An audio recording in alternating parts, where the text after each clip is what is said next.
নিজে হাতে খাটিয়েছি, এত বড় বড় শিং মাছ ধরছি মাননীয় স্পিকার, আজকাল আর নাই সার সারা। এই সংসদ সদস্য মাননীয় স্পিকার জাতির অ্যাসেট হবে। এই সরকার এই মুহূর্তে যা চিন্তা করছে মাননীয় স্পিকার, এই সংসদ সদস্য অগ্রিম তা চিন্তা করে ফেলতেছে। এদেরই প্রয়োজন আগামী দিনে জাতির জন্য। মাননীয় স্পিকার, মাননীয় স্পিকার, আপনি জানেন যে ইলিশ মাছের জন্য, ইলিশ মাছের বিশেষ করে যখন ডিম দেওয়ার সময় হয়, এই সময়টুকুতে সারা বাংলাদেশে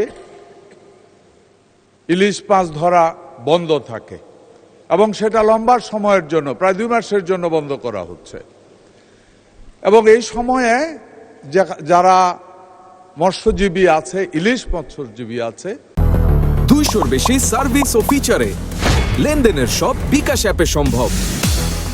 তারা যেন অভাবে না পড়ে, এই কারণে তাদেরকে ফ্রি চাল দেয়া হয়। মাননীয় স্পিকার, এবারে শুধু ইলিশ নয়, ইলিশ, নদী সহ সমুদ্রে পর্যন্ত এই মাছ ধরা নিষিদ্ধ করা হচ্ছে।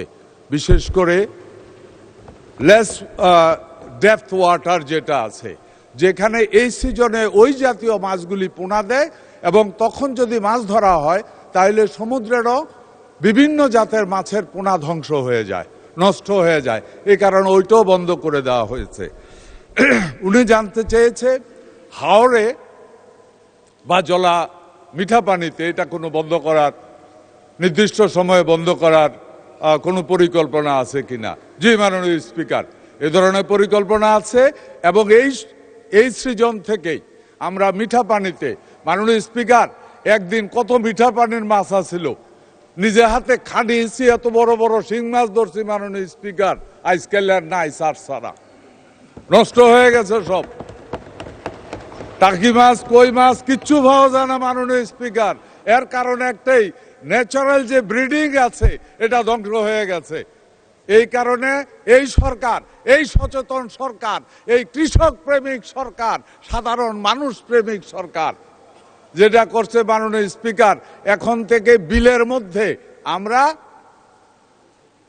একটা কি বলে এটাকে, ফ্রি জোন,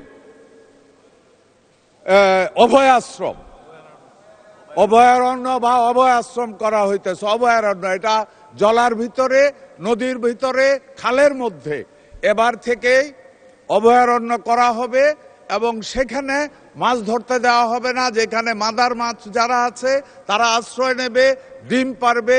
আগামী দিনে বাঙালি আবার তার পুরানো ঐতিহ্য ফিরে পাবে। ডুলা ভরা মাছ থাকবে, পুকুর ভরা মাছ থাকবে। মাননীয় স্পিকার, ধন্যবাদ আপনাকে।